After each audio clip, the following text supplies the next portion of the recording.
DNA, what is it? We've been talking about this since we were talking about evolution.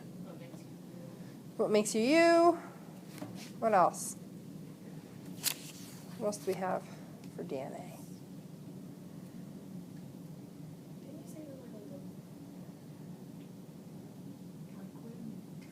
Well, no, it's a long stringy molecule. If we extracted it from a cell, it would show up looking like snot, but it's individual long strands.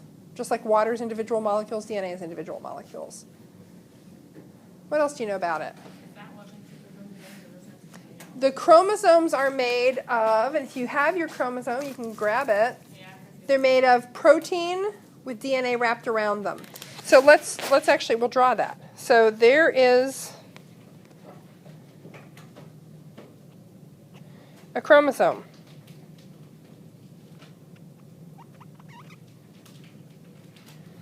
And the DNA is that squiggly stuff that's all wrapped around it. And if we looked at an individual molecule of DNA,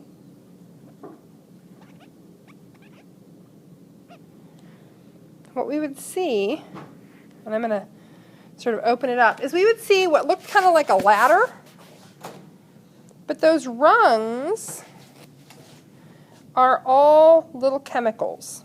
So actually, let me insert a picture of DNA here.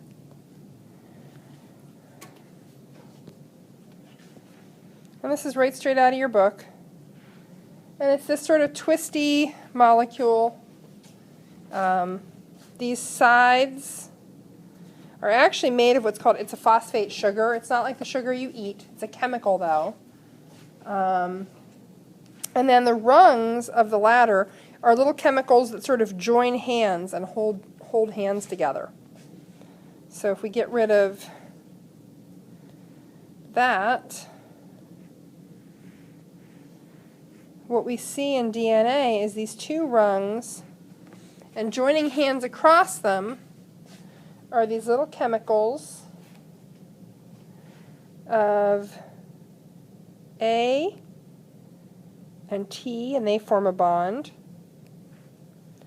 and G and C, and they form a bond. And then that whole ladder structure, so we'll put in a few more of these. Oops.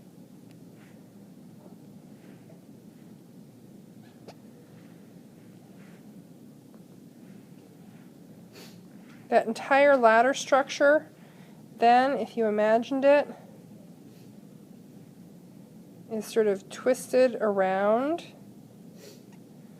so that those little things that are holding hands are reaching across sort of into space.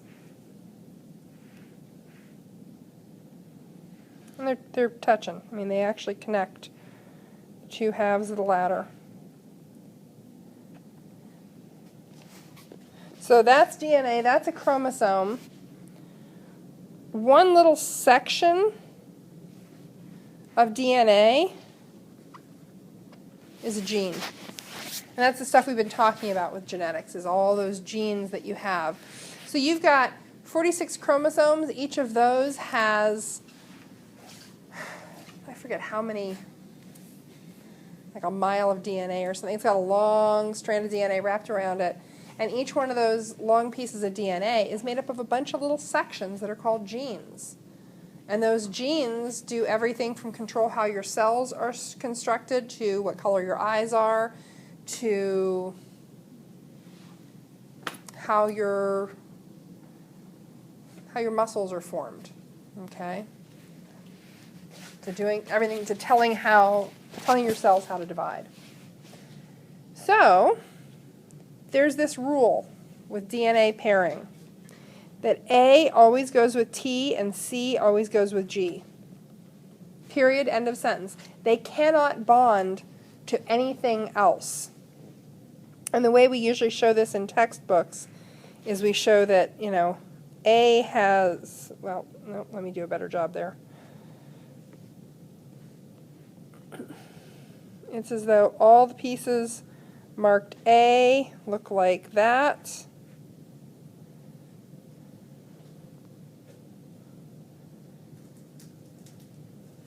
And all the pieces marked T, which we were making blue, sorry. All the pieces marked T look like that. So they fit together like two halves of a puzzle. And then all the C's and all the G's fit together. So they can't actually bond to a different chemical. They always pair up like that. Well, this is pretty handy. So what I'm going to give you is some materials to start to make a strand of DNA. Okay? So what I asked you to do was take one of the red pieces that you were given and put 5 of your short pipe cleaners on there. And what you have actually constructed is 1/2 of a DNA molecule.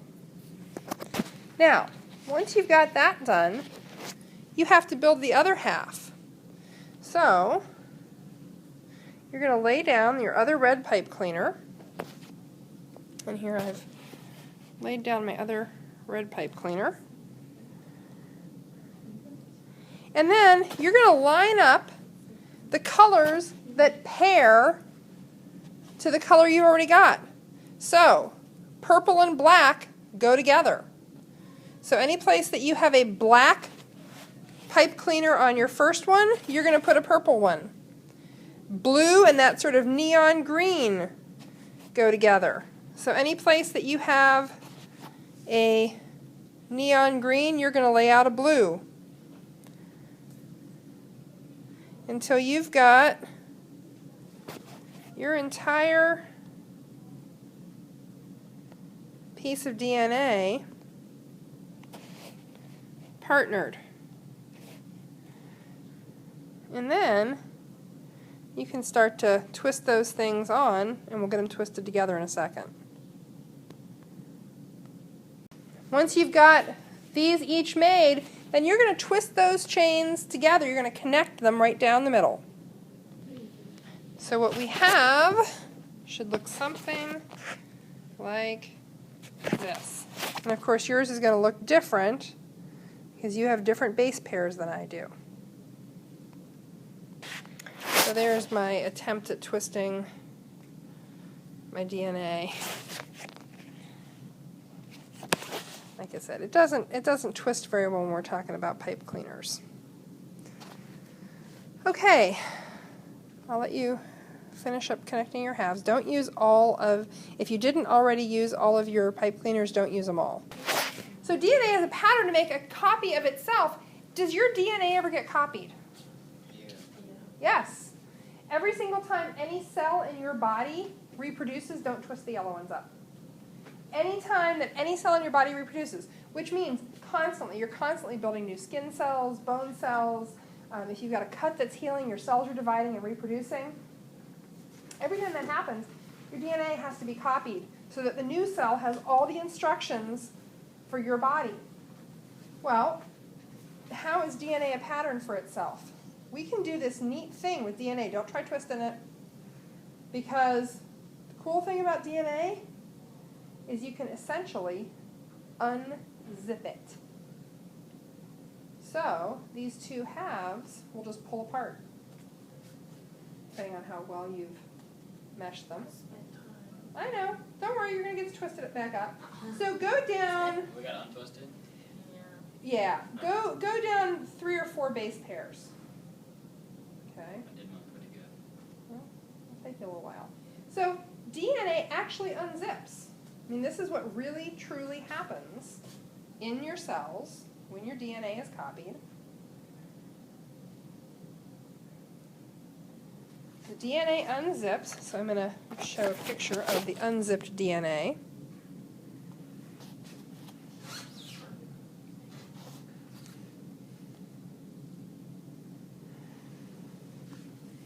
What begins to happen is Another piece of this sugar backbone, and I'm showing it as a different color just so we can differentiate it from the original, starts to form, and on it form all of the partner pieces to those bases that you have on your original.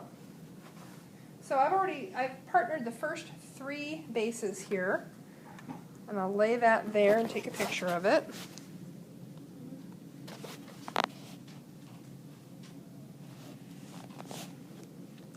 And what you can see is that what's forming is a whole new piece of DNA that's half of the original DNA and half this totally new DNA. So I gave you guys each 2 yellow stems, so you're going to make a copy of each of those. Get this set up correctly. And you will match, yeah, because remember, blue always holds hands with green, purple always holds hands with black. They can't hold hands with anybody else.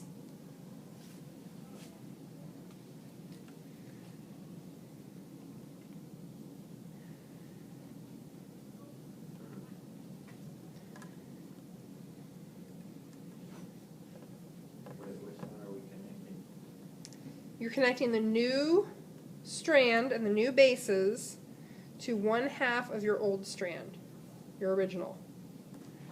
So for a moment it looks like you have 3 DNA backbones.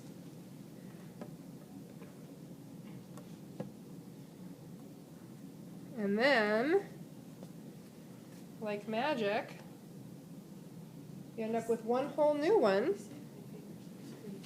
Now, of course, in your body, this happens simultaneously because we're doing this as sort of a biology craft project.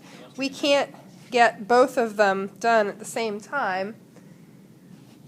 But when you're done, you'll actually have 2 entirely new strands of DNA that just happen to be identical to the old DNA you had. You're going to end up with 2 new identical sections of DNA, and each one has one of the original backbones and the original bases that went with it. That's from our original DNA. And each one has one new section of DNA.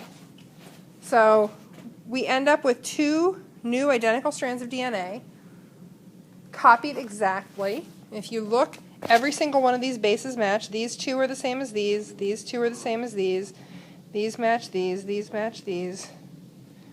Straight down the line, they're identical, but they were copied from one.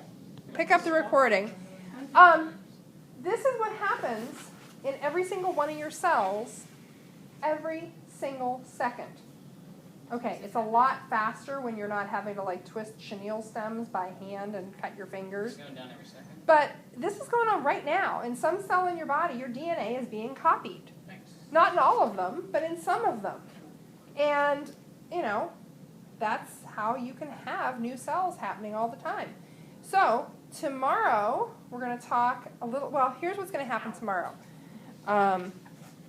First period, I will be with first period, and I will get them started on some stuff with what happens when this process doesn't go so well. What happens when a mistake gets made? Have you ever copied something and made a mistake in copying? Yeah.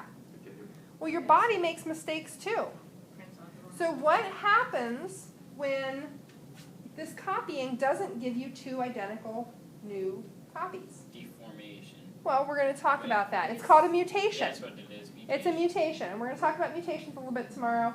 But we'll start from this. So I would like you to keep your sections of DNA. I will take the extra base pairs back. Thank you. You jump. Okay. Thanks.